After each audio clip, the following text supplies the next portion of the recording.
Hello guys, welcome to the deserving India. आज हम बात करेंगे कि बहुत ही ज़्यादा पॉलिटी का एक topic, directive principle of state policy के बारे में। तो देखिए, इस टॉपिक को समझेंगे हम directive principle of state policy के बारे में। तो इस टॉपिक को समझने से पहले हम कुछ इसके बेसिक पॉइंट्स समझते हैं कि किस तरीके से हमारे पास जो डीपीएसपी है उसको समझा जाता है। ठीक है, तो देखो हम क्या करते हैं, directive principle of state policy को समझते हैं। ये है क्या directive principle of state policy? देखो, ये हमारी कॉन्स्टिट्यूशन में एक आपके पास एक है क्या, हमारे कॉन्स्टिट्यूशन में कुछ बातें कही गई हैं, आप सभी को ही पता है कि अगर हम प्रेम्बल की अगर हम बात करें तो प्रेम्बल में हमने क्या देखा था कि हमने प्रेम्बल में कुछ जस्टिस की बातें कही थी, social political and economic justice की बातें कही थी। तो उन्हीं प्रेम्बल को क्या करने के लिए, उस प्रेम्बल को क्या करने के लिए, आगे एक्सपैंड करने के लिए, उस प्रेम्बल को समझने के लिए या उस प्रेम्बल की बातों को आगे हमने क्या किया हुआ है, डिफाइन किया हुआ है। और हमने जो प्रेम्बल की जो बातें हैं उसको किस तरीके से अचीव करना है, उसके सोशल पॉलिटिकल और इकोनॉमिक के जो जस्टिस हैं उसको किस तरीके से अचीव करना है, वो हमें कहाँ पर बताएंगे। देखो, वो बताएंगे हमारे पास फंडामेंटल राइट्स, और साथ साथ में कहाँ पर directive principle of state policies में ये सारी की सारी बातें कही गई कि हाउ टू अचीव जस्टिस। ठीक है, कि हम जस्टिस को कैसे अचीव कर सकते हैं। ठीक है, अब ये directive principle of state policy का जो प्रोविजन था, ये हमारे इंडिया के कॉन्स्टिट्यूशन से कहाँ से लिया गया, तो it borrowed from the, it directive principle of state policy borrowed from the Irish constitution. ठीक है, आयरिश कॉन्स्टिट्यूशन से हम ये क्या लेते हैं, बातें लेते हैं। 1937 में, 1937 में हम क्या करते हैं, directive principle of state policy को कॉपी करते हैं या लेते हैं किसके कॉन्स्टिट्यूशन से, आयरिश के कॉन्स्टिट्यूशन से। और याद रख लेना, आयरिश ने किससे कॉपी किया या आयरिश वालों ने किससे लिया, इन्होंने लिया स्पेनिश कॉन्स्टिट्यूशन से या स्पेन के आपके पास कॉन्स्टिट्यूशन से। इन आयरिश या आयरलैंड ने क्या लिया, डीपीएसपी लिए, बाद में कुछ इसमें चेंजेस करके, अमेंडमेंट करके हमने अपने कॉन्स्टिट्यूशन में क्या किया, इनको मर्ज किया। ठीक है, तो अगर बात कही जाए हमने अपने कॉन्स्टिट्यूशन में कहां पर इसको प्लेस किया, तो directive principle states comes under the part 4। ठीक है, किस पार्ट में आते हैं, पार्ट 4 एंड आर्टिकल 36 टू 51, मतलब अनुच्छेद 36 से लेकर 51 तक जो बातें हुई, वो बातें हुई किसकी, directive principle of state policy की। और ये जो आर्टिकल रखेंगे कौन से भाग में रखेंगे, भाग का मतलब है जो हमने कॉन्स्टिट्यूशन को समझने के लिए, हमने कॉन्स्टिट्यूशन के जो तोड़ा हुआ है या उसके जो भाग बनाए हुए हैं, उसके पार्ट 4 में हमने क्या किया, इसको यहाँ पे रखा। ठीक है, तो आर्टिकल 36 से लेकर आपने याद रखना है 51 तक, और पार्ट कौन से लेकर कौन तक, आपके पास 4 पार्ट में ये बातें कही गई हैं। ठीक है, अब देखो इस डीपीएसपी में है क्या कहा गया, इस डीपीएसपी में कहा गया कि आप क्या है, हमारे पास एक डायरेक्शंस है। तो ये डायरेक्शन है किसकी, आपके पास किसके लिए है ये direction, directions for the, for the government. देखो, ये गवर्नमेंट के लिए क्या है, डायरेक्शन है किसी स्टेट की गवर्नमेंट के लिए, direction for the state government. अगर मान लो कभी स्टेट की गवर्नमेंट को ना लगे पता कि किस तरीके से हमने लोगों को सोशली या आपके पास पॉलिटिकली या इकोनॉमिकली जस्टिस जो हमने प्रोवाइड करना है किसी स्टेट को, हम किस तरीके से डिफाइन करेंगे, तो अगर कभी राज्य की सरकार अगर कंफ्यूज हो जाएगी तो वो कहां पर जा सकती है, directive principle of state policy में जा सकती है। हमारा कॉन्स्टिट्यूशन का directive principle of state policy समझ सकती है, और उसके अकॉर्डिंग ही हमारे पूरे के पूरे स्टेट में पूरी की पूरी गवर्नमेंट को क्या कर सकती है, कि अच्छे से गवर्न कर सकती है। तो अभी तक हमने क्या पढ़ा कि directive principle of state policy का मेन लाने का रीजन है क्या, इसको लाने का रीजन ये है कि हमारे पास जो प्रियम्बल में जो बातें कही हैं, social political and economic justice, उसको क्या करना, अचीव करना through the directive principle of state policy. हमने अपने संविधान में इसको कहां पे रखा, पार्ट 4 आर्टिकल 36 से लेकर 51 तक। हमने किस संविधान से, कहां से लिया ये, आयरलैंड के संविधान से, आयरिश कॉन्स्टिट्यूशन से 1937 में। और आयरिश कॉन्स्टिट्यूशन ने, आयरलैंड ने कहां से लिया इसको, स्पेन से या स्पेनिश कॉन्स्टिट्यूशन से यहां पर इनको ये लिया। ठीक है, तो अब ये था हमारे पास directive principle of state policy की, directive principle of state policy है क्या, जो हमने यहां पर बातें समझी।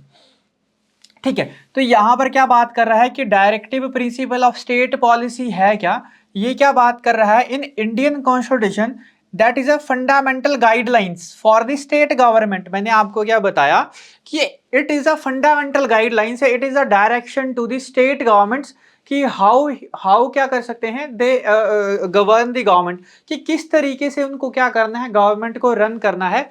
तो ये directive principle of state policy का मेन मोटिव है कि इन इंडिया के कॉन्स्टिट्यूशन में कि फंडामेंटल गाइडलाइंस है किसके लिए, for the government to promote social welfare, economic justice, equity, aiming to create आपके पास जस्ट सोसाइटी। और ये बातें हमने कहाँ से ली, हमने ये बातें लिखी थी प्रेम्बल में, बस प्रेम्बल को हमने क्या कर दिया, इसको एक्सप्लेन यहाँ पर कर दिया। ठीक है, अब अगर हम बात समझे कि अगर हमारे पास कि क्या अगर ये जो बातें कही गई हैं हम क्या इसको किसी कोर्ट के थ्रू इन्फोर्स करवा सकते हैं, तो नहीं, याद रख लेना, it is just opposite to the fundamental rights. जब आपके फंडामेंटल राइट्स अगर ब्रीच होते हैं तो आप सुप्रीम कोर्ट के पास या हाई कोर्ट के पास जा सकते हो, जिसके तहत ये सुप्रीम कोर्ट और हाई कोर्ट रिट जारी कर सकते हैं आर्टिकल 32 और आर्टिकल 226 के तहत। इस आपके पास directive principle state policy is a non justiciable. ठीक है, it is the only direction, ये सिर्फ only direction for the state government के लिए। ठीक है, कि स्टेट गवर्नमेंट किस तरीके से हमारे पास क्या कर सकती है, एक अच्छी गवर्नमेंट को रन कर सकती है। अब हम नेक्स्ट सेशन में इसका फंडामेंटल राइट्स और डीपीएसपी के आपके पास कुछ हम डिफरेंसेस भी देखेंगे जो आपको और इस चैप्टर को क्लैरिफाई कर देंगे। ठीक है, तो it is a non justiciable nature, हमारे पास ही इसको कोई फोर्सेबल नहीं है, मतलब आप किसी हाई कोर्ट या सुप्रीम कोर्ट में जाकर इसको फोर्स नहीं करवा सकते हो। ये सिर्फ हमारे पास एक प्रकार की क्या है, डायरेक्शंस हैं जो हमारे संविधान में या लिखी गई हैं। ठीक है, चलो अब अगर हम बात कही जाए कि इन आर्टिकल को कहां पर डिफाइन किया गया है, तो इन आर्टिकल को जो डिफाइन किया गया है हमारे इंडिया के कॉन्स्टिट्यूशन में, वो डिफाइन किया गया है आर्टिकल 36 से लेकर 51 तक। और इनको हमने क्या किया, तीन पोर्शन में क्या कर लिया, डिवाइड कर लिया। किसको, तीन पोर्शन को डिवाइड कर लिया, हमने डिवाइड कर लिया 36 से लेकर 51 तक जो आर्टिकल हमारे पास हैं under the DPSP and part 4 के बीच में जो डिफाइन है उसको हमने तीन पोर्शन में डिवाइड कर लिया। और डीपीएसपी के आर्टिकल को जो हमने तीन पोर्शन में जब डिवाइड किया तो इसका नाम क्या कह रखा, एक नाम रखा हमने सोशलिस्ट, एक का नाम हमने रखा सोशलिस्ट प्रिंसिपल्स। ठीक है, एक हमने नाम रखा गांधीयन प्रिंसिपल, गांधीयन प्रिंसिपल्स, और एक हमने नाम रखा आपके पास लिबरल इंटेलेक्चुअल प्रिंसिपल। ठीक है, लिबरल इंटेलेक्चुअल प्रिंसिपल। अब देखो इनके बीच में डिफरेंस है क्या, लिबरल इंटेलेक्चुअल प्रिंसिपल्स, ये तीनों की तीनों अलग अलग बातें हैं और इनमें क्या क्या बातें बोली गई हैं। देखो सोशल प्रिंसिपल्स में क्या कहा कि सोसाइटी को हमने किस तरीके से इंप्रूव करना है, वो सारी की सारी गाइडलाइंस सरकार को दी गई, किसी सरकार को दी गई इस डायरेक्टिव प्रिंसिपल के अंडर, इस सोसाइटियल प्रिंसिपल में, कि आप क्या करो, यहाँ पर देखो कि सोसाइटी को कैसे हम क्या कर सकते हैं, प्रमोट कर सकते हैं। दूसरी बात यहाँ पर आई गांधीयन प्रिंसिपल को, कि इसमें रखा गया कि गांधी जी के विचार क्या थे हमारे पास किसी सोसाइटी को इंप्रूव करने के लिए। और तीसरी हमने बात कही लिबरल इंटेलेक्चुअल प्रिंसिपल, किसी इंडिविजुअल कि इंडिविजुअल्स को हम किस तरीके से क्या कर सकते हैं, प्रमोट कर सकते हैं। ठीक है, तो इंडिविजुअल्स राइट्स हमने यहाँ पर इंडिविजुअल्स जो हमारे पास डायरेक्शन थी वो हमने कहाँ पे रखी, लिबरल इंटेलेक्चुअल प्रिंसिपल में हमने यहाँ पर सारी की सारी बातें रखी। तो directive principle of state policy मैंने आपको बताया कि आर्टिकल 36 से लेकर 51 तक कैन बी ब्रॉडली क्लासिफाइड, हमने क्या कर दिया, क्लासिफाई कर दिया कितनी कैटेगरी में, 3 कैटेगरीज, और based on their content and orientation, कि उसमें किस तरीके की बातें यहां पर लिखी गई हैं। तो पहला हमने क्या देखा, सोसाइटियल प्रिंसिपल की किसी सोसाइटी को कैसे प्रमोट करना है।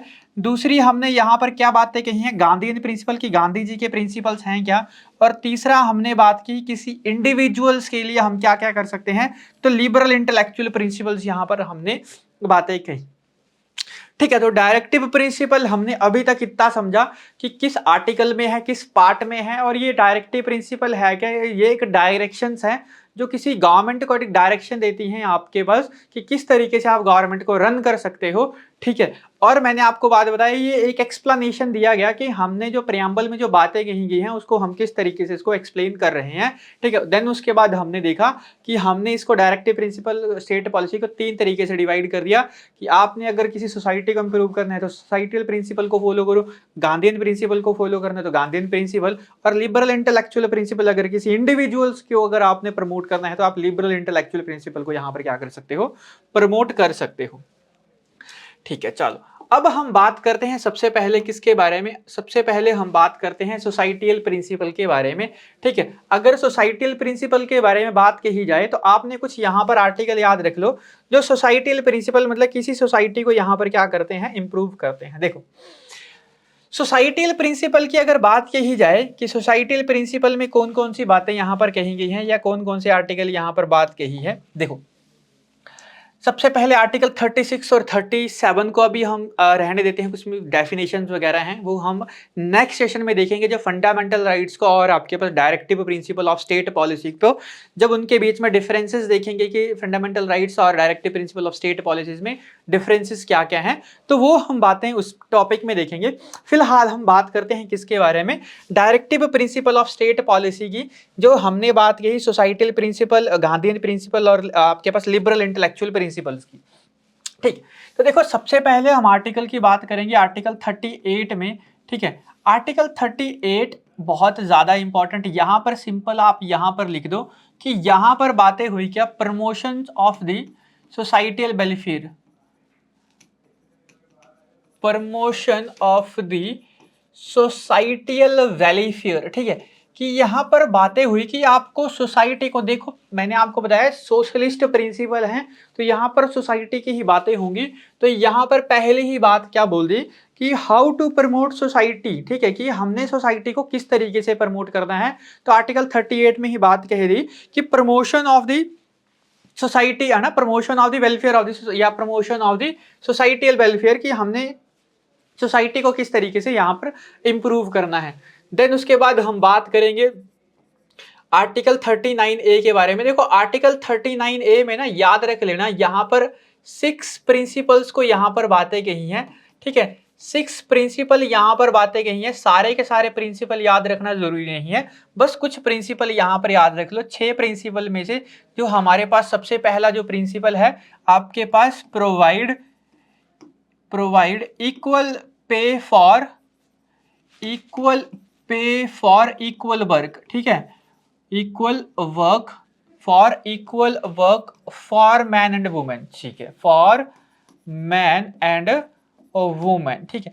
कि हमने क्या करना है कि आप क्या करो, इक्वल पे प्रोवाइड करो, किस किस को, फॉर इक्वल वर्क, समान काम के लिए, किस किस को, आदमी और महिलाओं को, ठीक है। कि इसमें आपके पास कोई डिफरेंसेस नहीं होना चाहिए कि अगर मान लो कोई मनरेगा में जॉब कर रहा है तो उस मैन की भी उतनी सैलरी होनी चाहिए और फीमेल की भी क्या होनी चाहिए, उतनी सैलरी यहाँ पर प्रोवाइड करनी चाहिए। कहाँ पे, directive principle of state policy. अगर मान लो कभी सरकार भूल जाती है या कुछ ऐसी कंडीशन में यहाँ पर क्या है कि उनको रूल एंड रेगुलेशन बनाने का पता नहीं चलता है, तो वहां पर इस directive principle of state policy की तरफ जा सकते हैं कि हमने स्टेट में किस तरीके से सोसाइटी को हमने क्या करना है, प्रमोट करना है। तो एक सोसाइटी की प्रमोशन के लिए यहाँ पर बातें कही, equal pay for equal work, और दूसरा मतलब किसके लिए, फॉर मैन एंड वुमेन, ठीक है। दूसरी यहाँ पर बातें हुई हेल्थ एंड सैनिटेशन की, कि हेल्थ एंड सैनिटेशन प्रोवाइड करो सोसाइटी के लिए, हेल्थ एंड सैनिटेशन प्रोवाइड करो किसके लिए, सोसाइटी के लिए, ठीक है। इस तरीके से टोटल हमारे पास यहाँ पर कितने प्रिंसिपल की बातें हुई, यहाँ पर टोटल 6 प्रिंसिपल की बातें कही, किस आर्टिकल में, आर्टिकल 39 में, ठीक है। अब उसके बाद आर्टिकल 39A बहुत ज्यादा इंपॉर्टेंट है, जो कहां पर आता है, इसे ही सोसाइटियल प्रिंसिपल में यहाँ पर 39 आता है। यहाँ पर क्या कहा गया, देखो यहाँ पर आर्टिकल 14 जैसे फंडामेंटल राइट्स है, वहीं पर ही आर्टिकल 39 जैसे यहीं पर ही ऐसी ही बातें यहाँ पर भी कही गई कि क्या करना है हमने, प्रोवाइड इक्वल जस्टिस, ठीक है।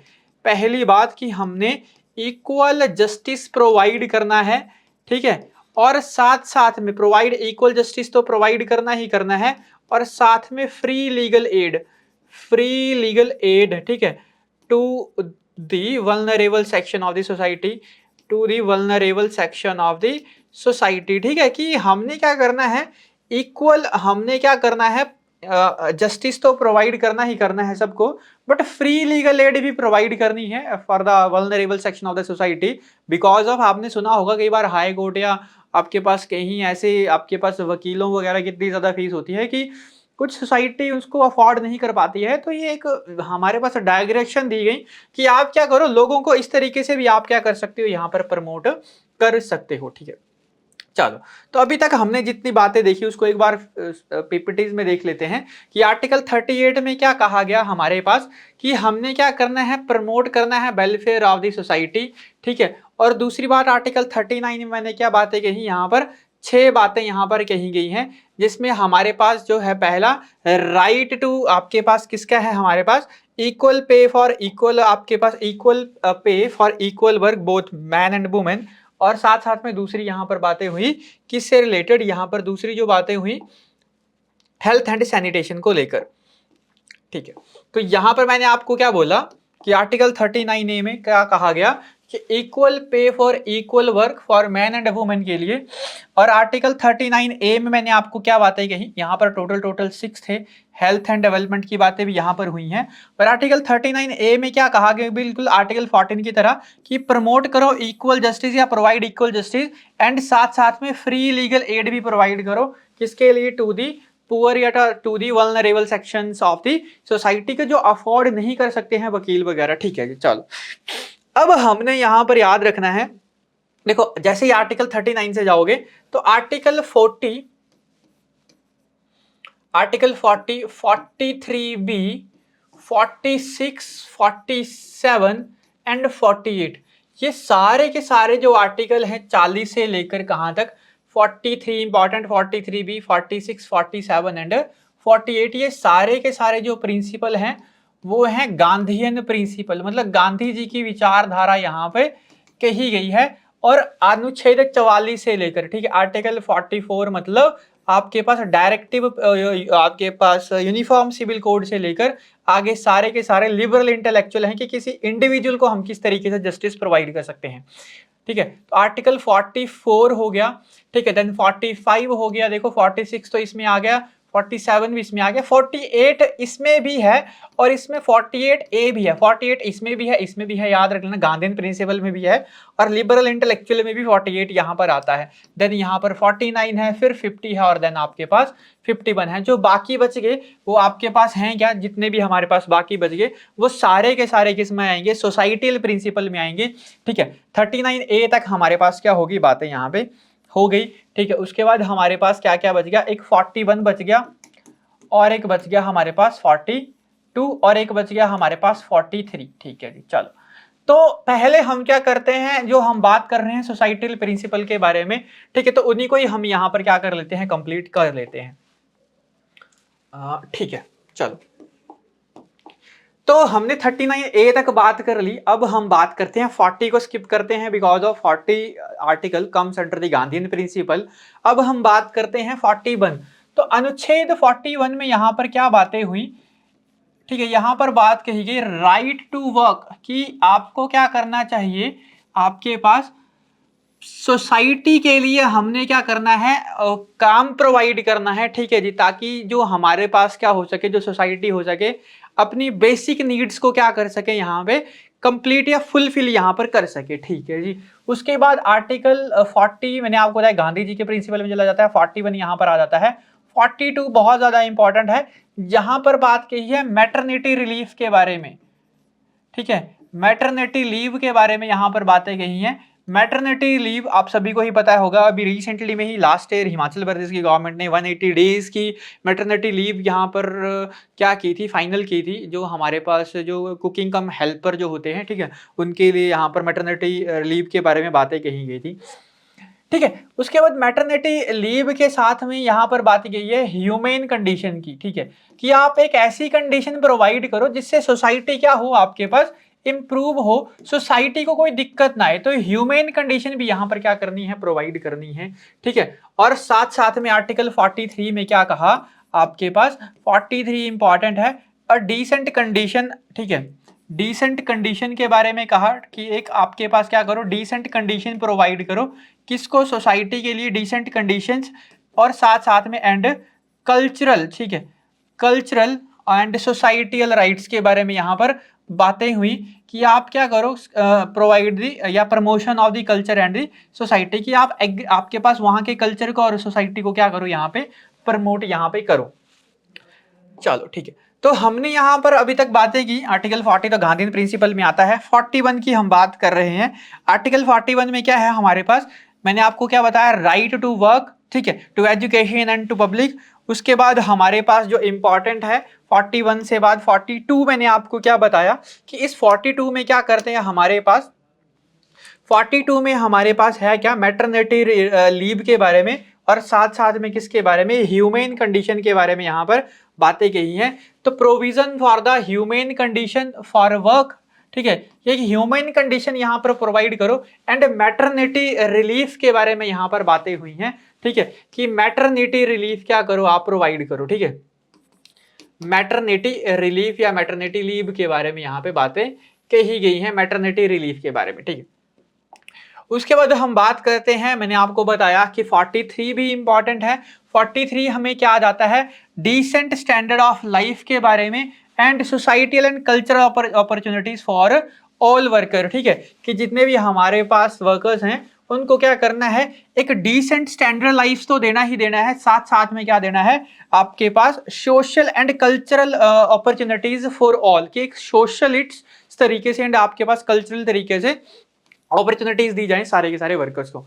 43A में क्या कहा गया है, secure participation of the workers, ठीक है, कि आपने पार्टिसिपेशन को क्या करना है, सिक्योर करना है इन द मैनेजमेंट ऑफ इंडस्ट्री, कि आप इंडस्ट्री वगैरह में क्या करो, सिक्योर करो पार्टिसिपेशन ऑफ वर्कर, वर्कर की पार्टिसिपेशन होनी चाहिए इन the management of the industries, ठीक है, कि आप इंडस्ट्री में भी क्या कर सकते हो, उनको वर्क यहाँ पर प्रोवाइड कर सकते हो, ठीक है। तो step to secure participation of worker, कि आप क्या करो, पार्टिसिपेशन बढ़ाओ वर्कर्स की in the management of the industry, ठीक है, कहाँ पे, इंडस्ट्री में। तो ये हमने बातें की अभी तक किसके बारे में, सोशलिस्ट के बारे में, सोशलिस्ट प्रिंसिपल के बारे में, ये सारी की सारी यहाँ पे बातें हुई।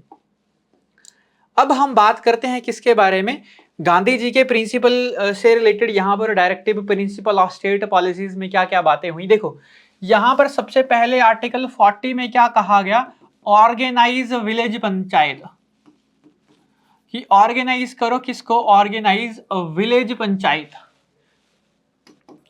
आप गांव गांव में क्या करो, पंचायतें खोलो, ठीक है। मैंने आपको पंचायत के बारे में हर एक टॉपिक समझा के रखा है कि क्या है 73rd amendment act, 74th amendment act, किस तरीके से डिसेंट्रलाइजेशन का काम ये करती है, ठीक है। एक बार फिर हम इसके ऊपर एक वीडियो और करेंगे, ठीक है, ताकि आपको अच्छे से और समझ आ जाए।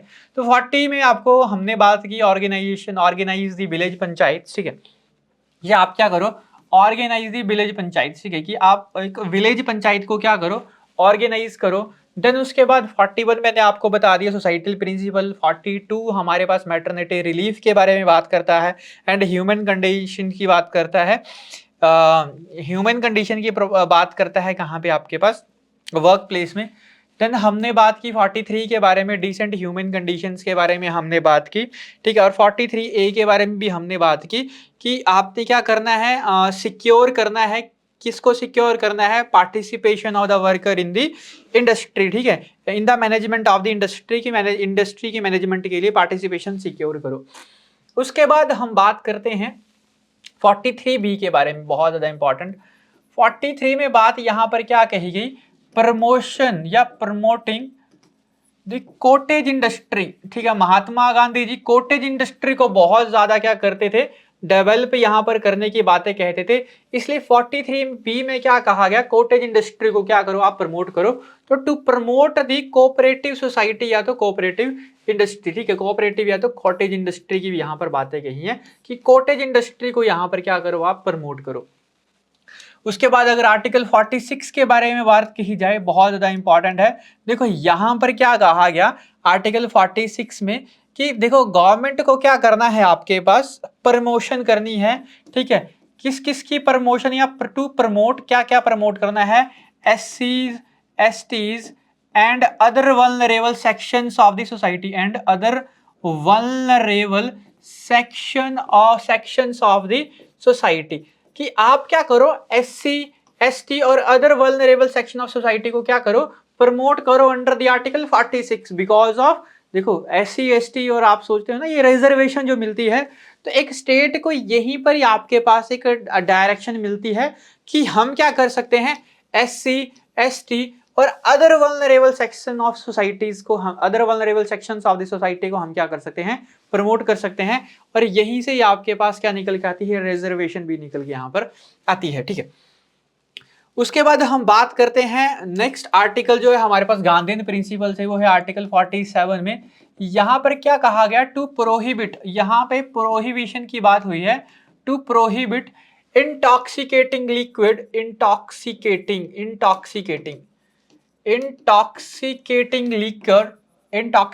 लीकर एंड ड्रग्स, ठीक है, कि आप क्या कर सकते हो, स्टेट के पास अथॉरिटी है, इंटॉक्सिकेटिंग लीकर को आप क्या कर सकते हो, प्रोहिबिट कर सकते हो, और ड्रग्स को भी यहां पर क्या कर सकते हो, प्रोहिबिट कर सकते हो। और आर्टिकल 48 में भी यहां पर बातें हुई हैं, to prohibit cow slaughters, to prohibit cow slaughter, ठीक है। अभी आपने सुना होगा असम की गवर्नमेंट के द्वारा ये काउ स्लॉटर के ऊपर बैन लगाया गया है, टू प्रोहिबिट काउ स्लॉटर्स, ठीक है, टू प्रोहिबिट काउ स्लॉटर्स, ठीक है, जो ये गाय वगैरह को जो मारते हैं इनके लिए यहाँ पर प्रोहिबिशन की यहाँ पर बातें हुई हैं। तो अभी हम समझते हैं यहाँ पर पीपीटीज में कि क्या क्या और हमें बातें देखने को मिलती हैं। तो 43B में यहाँ पर क्या कहा, promotion of the cottage industry है तो कोऑपरेटिव सोसाइटी। 46 मैंने यहाँ पर बात कही है, प्रमोट दी किस किस को प्रमोट करना है, या एजुकेशनल एंड इकोनॉमिक इंटरेस्ट किस किस से, एसटी के एंड अदर वीकर सेक्शंस के, ठीक है। एजुकेशन और इकोनॉमिक इंटरेस्ट देख लो, या तो एनी एससी एसटी या अदर वल्नरेबल सोसाइटी या तो अदर वीकर सेक्शन को यहाँ पर प्रमोट करना है। 47 में मैंने आपको क्या बताया, प्रोहिबिट है क्या क्या, consumption of the intoxicating drinks and drugs के बारे में। और 48 मैंने आपको बताया हुआ है, ये गांधीयन प्रिंसिपल में तो है ही है, बट साथ साथ में इंटेलेक्चुअल आपके पास लिबरल इंटेलेक्चुअल प्रिंसिपल में भी आपको देखने को ये मिलता है। तो यहां पर बातें हुई हैं, to prohibit the slaughter of cow calves and, ठीक है, मतलब slaughter of cattle and improve their breeds, कि आपने जो हमारे पास ये जो काउ स्लॉटर वगैरह आते हैं, काप्स वगैरह जो बछड़े वगैरह आते हैं, ठीक है, इनको क्या करना है, इम्पीड करना है और आपके पास इंप्रूव करना है देयर ब्रीड्स, उनकी ब्रीड्स वगैरह को यहाँ पर इंप्रूव करना है। आप सभी को ही पता होगा कि पंचायतों वगैरह में कुछ ऐसी स्कीम्स वगैरह आती रहती हैं जिसके अकॉर्डिंग ये काऊ वगैरह के लिए आपने सुना होगा हिमाचल प्रदेश सरकार कुछ स्कीम्स भी लाती रहती हैं, जैसे भेड़ बकरी पालक योजना होगी, इस तरीके से आपके पास स्कीम्स भी आती रहती हैं। अब हम बात करते हैं इस लास्ट पोर्शन में, directive principle of state policy के लास्ट पोर्शन में, और ये लास्ट पोर्शन किसके बारे में डिफाइन करता है, लिबरल इंटेलेक्चुअल प्रिंसिपल के बारे में। और यहाँ पर बात हुई है इंडिविजुअल्स की, इंडिविजुअल्स की यहाँ पर बातें हुई हैं कि आप इंडिविजुअली क्या कर सकते हो, किसी को भी आप क्या कर सकते हो, किस तरीके से प्रमोट कर सकते हो। तो हमने देखो 41 कर लिया, 42 कर लिया, 43 भी कर लिया, अब हम बात करते हैं 44 जहाँ से ये स्टार्ट होता है। तो यहाँ पर बात हुई है यूनिफॉर्म सिविल कोड के बारे में, यूसीसी के बारे में। उत्तराखंड पहला स्टेट बना था, ठीक है, गोवा पहले से इंडिपेंडेंस से पहले ही यूनिफॉर्म सिविल कोड कर चुका था, लागू कर चुका था, ठीक है। सबसे पहला जो इंडिपेंडेंस जो स्टेट बना था वो बना था उत्तराखंड, आई थिंक 2023 में उन्होंने ये अनाउंसमेंट की थी। उसके बाद आर्टिकल 45 याद रखना है, ठीक है, इंपॉर्टेंट है। यहाँ पर ये जो बातें हुई हैं ये आई होप आप सभी को भी पता होगा। आर्टिकल 21A जो 86th अमेंडमेंट एक्ट 2002 के तहत जो जोड़ा गया था, जिसमें बात कही गई थी आपके पास एजुकेशनल राइट्स की प्रोवाइड करना है हमने education till the age of the 14 years, ठीक है। और यहाँ पर बातें हुई हैं अर्ली लाइवहुड, ठीक है, अर्ली लाइवलीहुड के बारे में, अर्ली लाइवलीहुड केयर के बारे में till the age of 6 year, ठीक है, till the age of 6 year की 6 साल के बच्चों के लिए हमने अर्ली चाइल्डहुड, आपने सुना होगा आंगनवाड़ी वगैरह स्टेट के अंडर आती हैं, आंगनवाड़ी हो गया, ये सारे के सारे, ठीक है। तो ये आंगनवाड़ी वगैरह आते हैं कि ताकि 6 साल के बच्चों तक क्या हो जाए, अच्छे से यहाँ पर क्या किया जाए, उसको प्रमोट किया जाए, और उसके बाद 6 साल के बाद फर्स्ट सेकंड थर्ड में एडमिशन यहाँ पर दे दी जाती है। उसके बाद 46 गांधीयन प्रिंसिपल में आता है, 47 मैंने आपको बता दिया कि गांधीयन प्रिंसिपल में आता है, 48 यहाँ पर आएगा, 48 वहां पर भी आता है, 48 याद रख लेना, दोनों इसमें आता है। और 48 में यहाँ पर जो बातें हुई है, यहाँ पर बातें गई हैं टू प्रमोट एग्रीकल्चर, एग्रीकल्चर को यहाँ पर हमने क्या करना है, प्रमोट करना है। और इसी के साथ आर्टिकल 48A भी आता है जिसमें कहा है to protect environment and forest. यहाँ पर बातें कही हैं कि इन्वायरमेंट को प्रोटेक्ट करो एंड फॉरेस्ट को क्या करो आप, प्रोटेक्ट करो। फॉरेस्ट आप सभी को ही पता है, आई होप यहाँ से याद रख लेना, ठीक है। कॉन्करेंट लिस्ट में आता है, हमने बात कर चुके हैं इनके बारे में, ठीक है। फॉरेस्ट हो गया, एजुकेशन हो गया, ठीक है, मैरिज हो गया, डाइवोर्स हो गया, सारे की सारी कंडीशन इसमें आती है। 49 भी आपको इंडिविजुअल प्रिंसिपल में देखने को मिलेगा, लिबरल इंटेलेक्चुअल प्रिंसिपल में। और आर्टिकल 49 में जो बातें हुई हैं यहाँ पर क्या क्या है, प्रोटेक्ट मॉन्यूमेंट्स, ठीक है, मॉन्यूमेंट्स एंड आपके पास अदर पब्लिक प्लेसेस। यही बात हमारे पास एक आपके पास किसके हुई है, फंडामेंटल ड्यूटीज में भी ये बात हुई है। और आर्टिकल 50 में क्या कहा गया है, टू सेपरेट, ठीक है, to separate judiciary from executive. Judiciary को हमने एग्जीक्यूटिव से अलग किया है, जुडिशरी की पावर अलग बताई है, एग्जीक्यूटिव की पावर अलग बताई है। जुडिशरी जो जस्टिस से रिलेटेड होते हैं और एग्जीक्यूटिव एसडीएम वगैरह जो एग्जीक्यूट जो काम करते हैं। और आर्टिकल 51A लिबरल इंटेलेक्चुअल में भी आता है, और इसमें क्या है हमारे पास, टू प्रमोट इंटरनेशनल पीस, ठीक है, इंटरनेशनल पीस। यहाँ पर बातें हुई हैं आर्टिकल 51 में, ठीक है। उसके बाद 51A में तो हमारे पास क्या आ जाता है, 51A में तो हमारे पास सारी की सारी ड्यूटीज आ जाती हैं। बट ड्यूटीज करने से पहले हम किसके बारे में बात करेंगे, हम बात करेंगे आपके पास, ठीक है, किसके बारे में, इन फंडामेंटल राइट्स और डायरेक्टिव प्रिंसिपल स्टेट पॉलिसीज में क्या डिफरेंस है। डायरेक्टिव प्रिंसिपल पॉलिसी मैंने आपको बता दी कि डायरेक्शंस हैं, ठीक है, और फंडामेंटल राइट्स मैंने आपको बता दी, दैट इज अ राइट। हमारे पास क्या है, आपके पास जस्टिसिएबल है, directive principle of state policies क्या है, नॉन जस्टिसिएबल है। ये आपके पास दोनों के दोनों किसको डिफाइन करते हैं, आपके पास प्रेम्बल को ही ये एक्सपेंशन ये यहाँ पर देते हैं। तो हमने यहाँ तक अभी तक बातें जो की, वो हमने क्या क्या बातें की अभी तक। इस लिबरल इंटेलेक्चुअल प्रिंसिपल में 44 में हमने यूनिफॉर्म सिविल कोड की बात की, 45 में अर्ली चाइल्डहुड केयर की बात की, एज ऑफ 6 ईयर तक। 48 में मैंने आपको बताया एग्रीकल्चर के बारे में, 48A में इन्वायरमेंट को इम्प्रूव करना है, और 49 में आपने प्रोटेक्ट मॉन्यूमेंट्स को, प्लेसेस को एंड ऑब्जेक्ट ऑफ आर्टिस्ट को। 50 में मैंने आपको बताया सेपरेट करना है पावर किस किस की, जुडिशरी और एग्जीक्यूटिव की। और 51 में इंटरनेशनल पीस को हमने यहाँ पर क्या करना है, डिफाइन करना है, ठीक है। तो ये था आज का सेशन। आई होप आपको directive principle of state policy में कभी दिक्कत नहीं आएगी, कभी परेशानी नहीं आएगी। बहुत ही अच्छे तरीके से, प्रिसाइजली तरीके से हमने इसको डिस्कस किया है। तो इसी तरीके के नेक्स्ट सेशन में एक और मिलते हैं, तब तक के लिए थैंक यू।